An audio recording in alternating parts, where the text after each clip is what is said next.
Okay, so welcome to Sponsor More Downlines training video number 2. Once again, this is Edward Reformina, author of Pinoy MLM Expose ebook and the creator of Sponsor More Downlines. Again, thank you so much for watching our last video, yung ating training video 1. And maraming salamat din sa mga nag-like and sa mga nag-comments, maraming salamat din. And dun sa mga nag-post ng mga question sa comment box sa baba, maraming salamat din sa inyo. And hindi ko pa nasasagot lahat ng mga tanong, pero I will try my best na sagutin lahat yung mga questions nyo. Once again, in this 3-part video training series, ituturo ko sa iyo yung mga secret sponsoring strategies na nadiskubre at natutunan ko na tumutulong sa akin para makapag-sponsor ng up to 23 direct downlines every single month. Ang pinaka-goal ko sa training series na to is ma-share sa iyo at maituro sa iyo yung ilan sa mga sponsoring strategies na yun, and hopefully is magamit mo din siya sa business na ginagawa mo ngayon para makuha mo yung mga resulta na gusto mong makuha. Okay? Dun sa first video, pinag-usapan natin yung mga common problems na nararanasan ng mga Pinoy networkers. And sa video 1, tinuro ko din sa iyo kung paano ka makakapag-save ng valuable time mo, ng effort at ng pera by learning how to sort out or learning how to pre-qualify your prospects. And dun sa video number 1, binigyan din kita ng ilang mga lines na magagamit mo para malaman mo kung qualified ba yung prospects na kinakausap mo. Okay? Dito naman sa video number 2, ang mga pag-uusapan natin ay yung mga common MLM myths, number 1 challenge yung mga Pinoy networkers, and tuturo ko din sa iyo kung paano mo sasagutin yung top 3 most common MLM objections. Okay? So, una natin pag-usapan ay yung common myths o yung mga maling akala ng mga networkers. Ito yung mga myths na pinaniniwalaan ng mga Pinoy networkers na pumipigil sa kanila para maging successful at para magkaresulta. Okay, ano yung mga myths na yun? Una, hindi ako makapag-sponsor dahil wala pa akong resulta o hindi pa ako kumikita. Madalas mong maririnig to sa mga networkers. Kadalasang marinig mo sa kanila is hindi ako makapag-recruit, hindi ako makapag-sponsor, o wala pa akong downlines kasi hindi pa ako kumikita o kaya wala pa akong resulta. Isa to sa mga myth na pinaniniwalaan ng mga networkers, kaya madalas mo itong maririnig sa kanila. Okay? Pangalawang myth is maraming tao ang negative ang tingin sa network marketing. Karamihan ng networkers ang nasa isip nila, lahat ng taong kinakausap nila ay negative. Lahat ng kamag-anak nila ay negative sa network marketing. Okay? Isa yan sa mga myth na pinaniniwalaan ng mga networkers. Pangatlo, hindi ako makapag-recruit dahil hindi ako magaling mag-convince. Ito, isa to sa madalas na marinig mo sa mga, even in my team, my personal team, tsaka sa mga networkers na from other companies na nakakausap ko, madalas ko narinig ito. Karaniwang sinasabi nila ay, hindi ako nahihirapan ako sa business ko, hindi ako makapag-sponsor kasi hindi ako magaling mag-convince. Okay? So, ito yung tatlong maling akala or common myths na pinaniniwalaan ng mga networkers. Mamaya babalikan natin itong mga common MLM myths na to, pero ngayon, gusto ko munang ipakita sa iyo yung ginawa ko couple of weeks ago. Basically, nag-survey ako sa 1,000 mahigit na Pinoy network marketers from different MLM company. At doon sa survey na yon, may tanong na, ito, ano yung pinakamadalas na objection na nakuha mo mula sa mga prospect mo?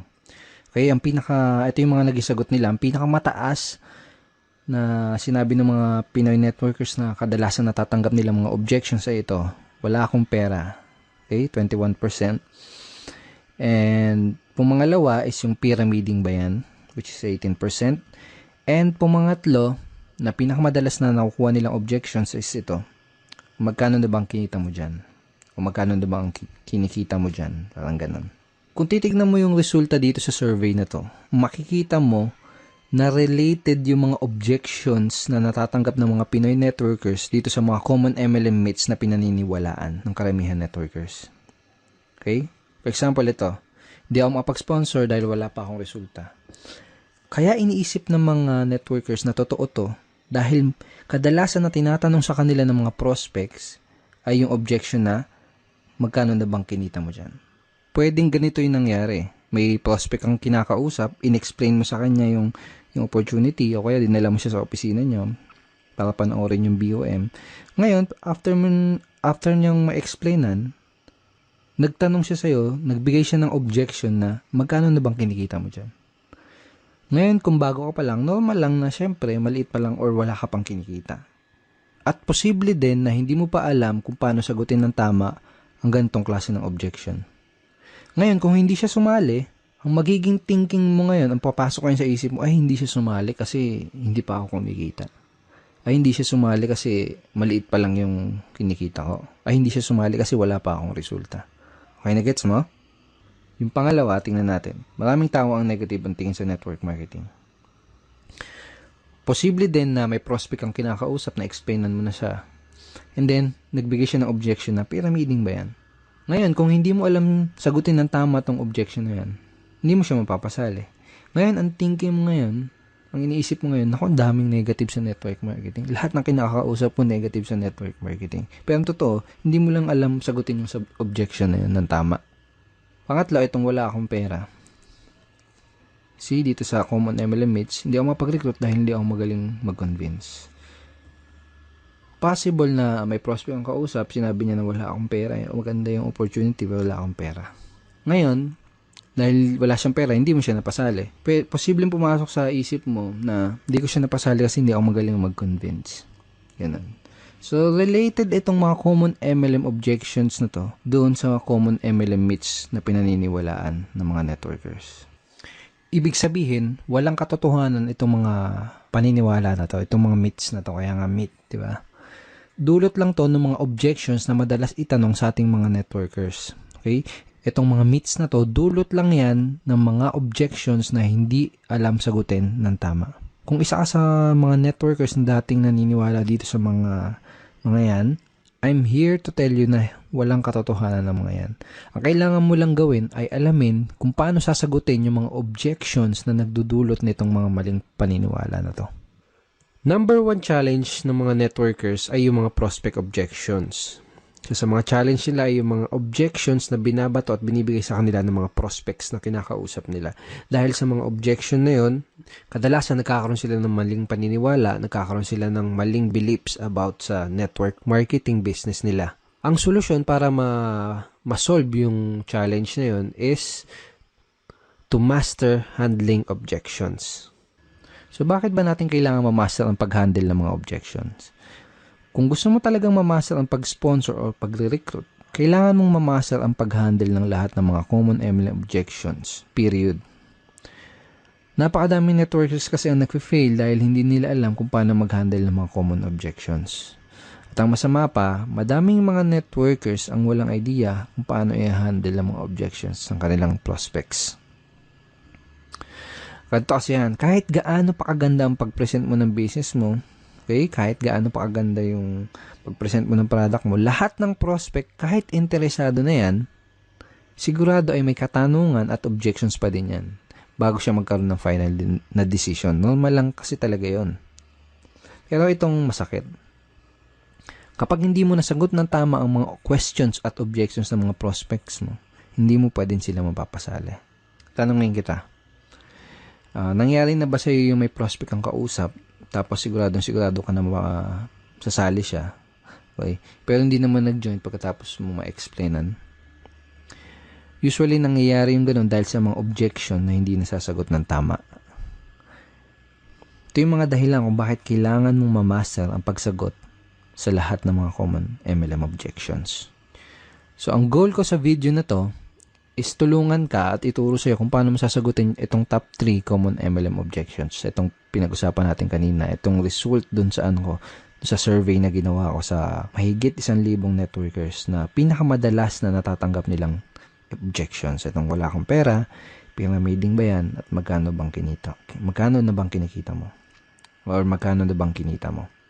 I created a training ebook for my team, and ang title ng ebook na yan is Objection Crusher. Objection Crusher. Paano mo dudurugin yung mga objection na matatanggap mo? Parang ganun yung konsepto. So basically, ipapakita ko sa iyo yung mga tinuro ko dito sa loob ng ebook na to, kung paano sasagutin itong top 3 common MLM objections na to. Okay, ngayon nandito tayo ngayon sa loob ng mismong Objection Crusher training ebook. So ito yung mismong loob ng ebook.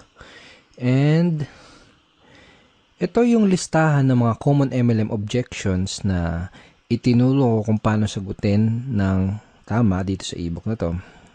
Kasama sa list itong Kasama sa list ng mga common MLM objections ay ito, magkano bang kinikita mo dyan? Pag-isipan ko muna, yayaman ba ako dyan?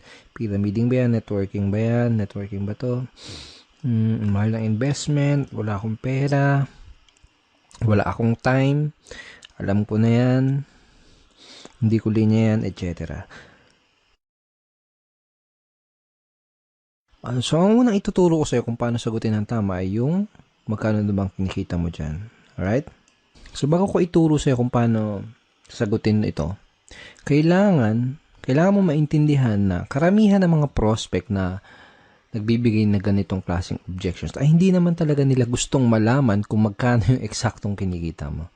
Okay? Dahil ang tunay na dahilan ng objection na yun, ang talagang gusto nilang malaman, ang deeper reason ng objection na yun ay gusto nilang malaman kung totoo ba yung opportunity na ina-offer mo.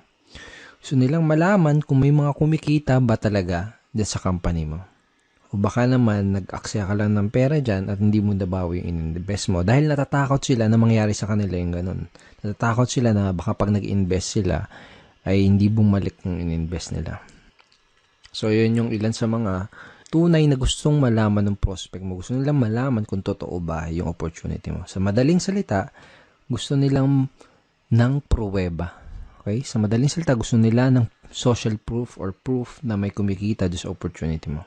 So, yun yung talagang gusto nilang malaman.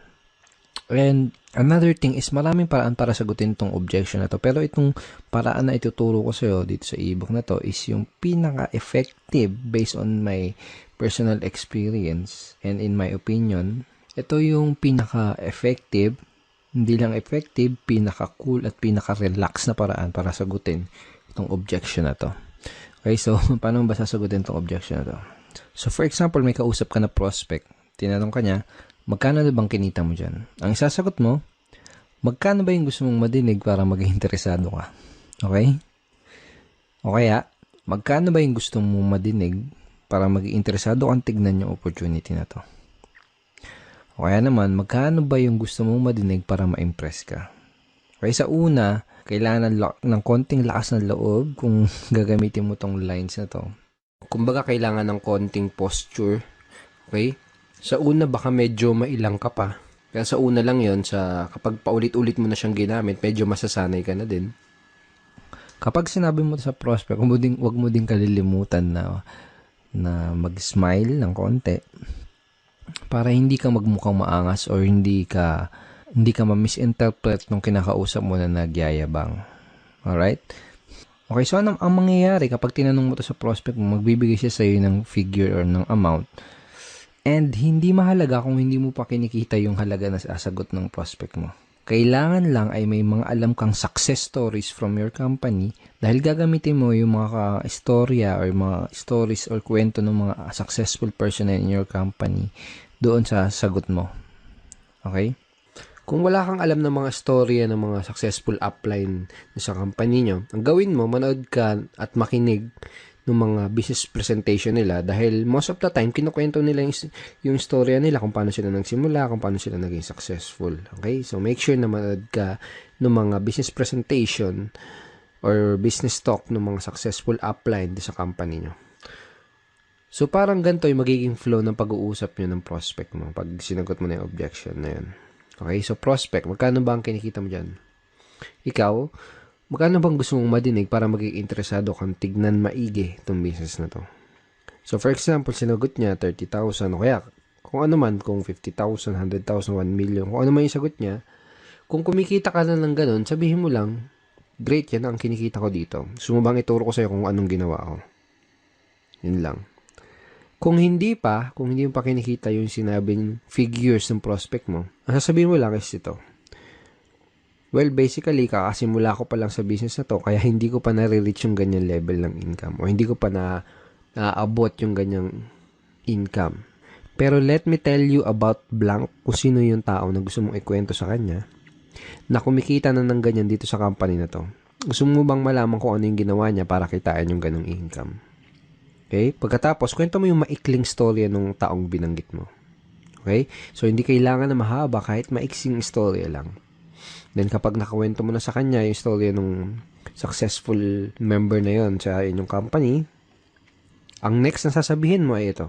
Kung willing ka ding aralin yung ginawa niya, posible, okay? Posible din nakitain mo yung income na kinita niya. Willing ka bang matutunan at gawin yung ginawa niya? Pag sinabi ng prospect mo, oo. Okay, good. Ito yung unang gagawin mo para makapagsimula. Okay? So, hindi mo lang nasagot yung objection, possible pa na maklose mo siya doon sa business mo. These lines are very, very powerful. So, use this kapag may na-encounter ka na ganitong objection. Magkano na bang kinikita mo dyan? Okay? And again, sinabi mo dun sa prospect mo na possible. Posible din nakitain niya. Ibig sabihin, hindi mo ginagaranti. Okay? Sinabi mo, posible. Kung gagawin niya, kung aaralin niya yung ginawa ng upline mo na yun, yung successful na tao na yun sa company niyo, posible din nakitain niya yung income na yun. Sinasabi mo yun kasi it's not good to guarantee yung result na makukuha niya, di ba? Kasi magdedepende pa rin doon sa tao. Magdedepende pa rin yung resulta ng tao na yun doon sa action na gagawin niya. Okay?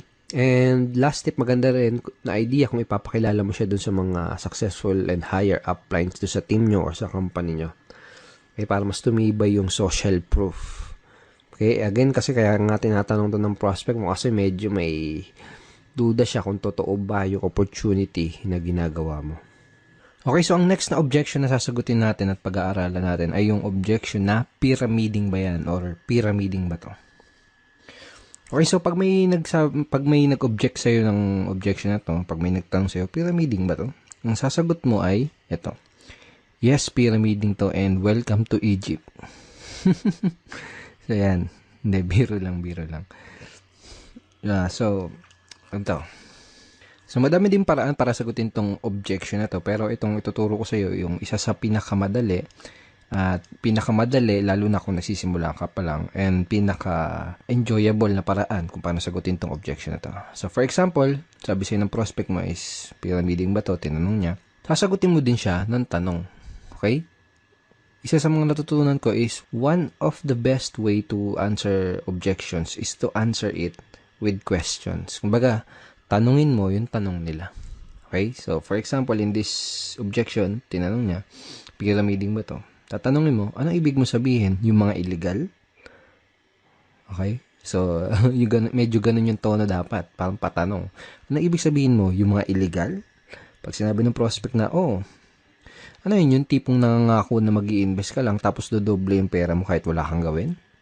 Sabihin ng prospect mo, Then, sabihin mo, yung mag-i-invest ka lang ng pera tapos wala kang makukuha ng produkto, basta sabi nila, kikita lang yung pera mo. Sabihin ng prospect mo, Then, itatanong mo sa kanya, ganun ba yung hinahanap mo? Ganun ba ang hinahanap mo? Natural, isasagot ng prospect is hindi. Okay? Pag sinabi niya hindi, ito sasabihin mo, okay, that's good, dahil kabaligtaran ito nun.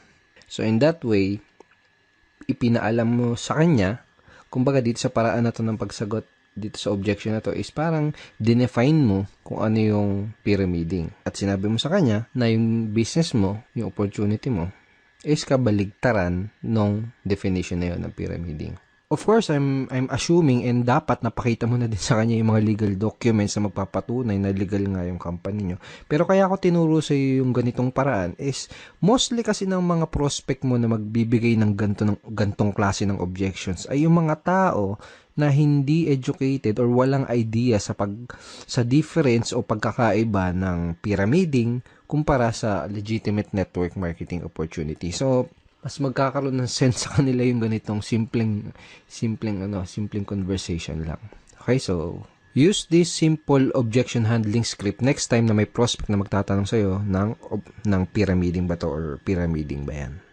Now, ang susunod na objection ay yung wala akong pera. Ang unang kailangan mong maintindihan ay may dalawang klase ng prospect na nagsasabi ng ganitong klaseng objection. Yung isa ay yung wala talagang pera at yung isa naman ay yung mga nagpapalusot lang. Okay? So, let me share you. Dati, nung nagsisimula pa lang ako sa network marketing, is madalas ko natatanggap tong objection na to. Pero ngayon, never. As in, never ko na siya natatanggap. Dahil remembers dun sa training video number 1 natin, chinare ko sa'yo, At sinabi ko sa iyo na kina-qualify o sinusort out ko maigi yung prospect ko bago ko ipakita sa kanya yung business presentation ko. Kumbaga, kung wala silang sapat na reason why, hindi ako mag-aaksaya ng panahon para ipakita pa sa kanila yung business dahil alam ko na mag-aaksaya lang ako ng oras at alam ko na magpapalusot lang sila. So, kung may nagbigay sa iyo ng ganitong klase ng objection, ang unang kailangan mong malaman is kailangan malaman mo kung nagsasabi ba sila ng totoo or kung nagpapalusot lang ba sila. So, paano mo malalaman yun? Tatanungin mo sila. Okay, tatanungin mo sila kung totoo ba na wala silang pera. So, paano mo gagawin yun? Ganito, simple lang. Pag sinabi ng prospect na wala silang pera, tatanungin mo sila, pwede bang magtanong? Tanong mo, okay lang ba sa'yo kung magtapatan tayo sa isa't isa? Ibig mo bang sabihin ay interesado ka sa business na to pero wala ka lang pera? O sinasabi mo lang na wala kang pera dahil mabait ka lang na tao at ayaw mo kung ma-offend kaya hindi mo kagad masabi na hindi ka interesado? Okay? So make sure to smile again. Kapag sinabi nila na hindi talaga sila interesado, just let them go. That person is not right for your business. Pwede mong sabihin na I understand, hindi naman kasi talaga para sa lahat ng business na to. Ang hinahanap lang namin ay interesado at yung talagang pwedeng matulungan na opportunity na to. And thank you for your time. Ganun lang. Be professional. Okay? Hindi mo kailangan ipagpilitan yung opportunity mo dahil network marketing is a sorting business. Okay? Naghahanap lang tayo ng mga tao na magiging interested dun sa in-offer natin. Alright? So, for example, kung sinabi naman ng prospect na interesado talaga siya pero wala lang talaga siyang pera, ganito yung pwede mo sabihin sa kanya. Okay, so ganito. Unang gagawin mo is makikisimpatya ka or makikisimpatize ka dun sa situation ng prospect mo. Parang ganito. Naintindihan ko yung sitwasyon mo. Nung una ko nakita tong business na to, ganyan din yung sitwasyon ko at ganyan din yung sinabi ko. Wala akong pera. Pero na-realize ko, kung wala akong gagawin na paraan at kung wala akong gagawin bago, wala di mangyayaring bago. Kung 5 years ago, sinasabi ko yung salitang wala akong pera, malamang 5 years from now ay paulit-ulit ko pa din sasabihin yung salitang wala akong pera. Kaya ang ginawa ko, gumawa ako ng paraan. Tapos, ikwento mo sa prospect mo kung ano yung ginawa mo paraan para makapag-start ng business. Well, obviously, sasabihin mo sa prospect mo to kung medyo ganito yung nangyari sa'yo bago ka magsimula ng network marketing business mo. Pero for example, kung hindi ganito yung situation mo na nag-start ka ng network marketing, pwede mong gamitin or pwede mong i-leverage yung mga istorya ng mga ibang members sa team nyo or ibang members sa company nyo. For example, ganito, naiintindihan ko ang sitwasyon mo, maraming tao ang ganyan din ang sitwasyon nung una nilang nakita tong business na to. Sinabi din nila na wala silang pera. Pero na-realize nila, wala silang gagawin na paraan at kung wala silang gagawin bago, wala din mangyayari sa kanilang bago. Kung 5 years ago, sinasabi nila na wala silang pera, malamang 5 years from now, paulit-ulit pa din nila sasabihin yung salitang wala silang pera. Kaya ang ginawa nila, gumawa sila ng paraan. Pagkatapos, ikwento mo yung story ng other members from your team or members from your company. Okay? Pagkatapos mo nang ikwento yung ginawa mong paraan or yung ginawang paraan nung ibang member sa team nyo, ito yung next na sasabihin mo sa kanya. Ito yung gusto kong itanong sa'yo. Gusto mo ba na habang buhay mo nalang sasabihin yung salita na yan? Wala akong pera. Okay, di isasagot sa'yo ng prospect mo? Syempre hindi. Diba? Then, tatanong mo sa kanya, ano yung pwede mong gawin na paraan? Okay? So, siya na mismo magsasabi sa'yo ng paraan na pwede niya gawin para makapag-start ng business. So, simple lang, di ba? Kayang-kayang i-apply. Okay? So, use this scripts, use this way of handling objection next time na may magsasabi sa'yo ng objection na wala silang pera. Of course, kailangan mo practicein yan. Sa unang bagsak mo, sa unang best mong gagamitin yan, medyo magkakamali-mali ka pa. Okay? It takes practice. Natural lang yun. Sa unang magkakamali ka. But use it ng paulit-ulit para masanay ka and na ma-internalize mo yung pinaka-approach or yung strategy. So, thank you so much for watching our training video number 2. I hope madami kang natutunan at I hope ma-apply mo kagad itong mga bago mong nalalaman sa business mo. Okay? At may isa pa akong good news sa'yo. May ginawa akong free PDF script na pwede mong i-download. Okay? Yung download button is nasa baba ng video na to. So, download mo yan. Basically, nakalagay din sa PDF script na yan yung mga objection handling script na pinag-aralan natin dito sa video training number 2. So, download mo yan para ma-review mo palagi yung mga tinuro ko sa yung bago. Sa next training video natin, sa training video number 3, ang mga pag-uusapan natin na ito. Pag-usapan natin yung most important skill na kailangan mong matutunan as a network marketer or MLMer and a direct seller. At yun ay ang closing skill. Okay? And ituturo ko din sa iyo, bibigay ko sa iyo yung super effective closing line na ginagamit ko to sponsor up to 4 downlines in 1 day. Okay? So, matagal ko na ginagamit tong closing line na to and it's very, very effective and very, very powerful. So, don't forget to check your email for our training video number 3. Papadala ko tong training video number 3 sa email mo sa isang araw. Okay? Papadala ko yung link ng training video number 3 sa isang araw. Alright? At kung hindi mo pa nakiklik yung like button sa baba ng video na to, please click like and wag mo din kakalimutan na mag-comment at kung may katanungan ka, kung may any questions ka, i-post mo lang dun sa comment box below this video and I will try my best na sagutin yan personally. Alright? Once again, Edward Reformina here and thank you so much and see you in our training video number 3. Bye-bye.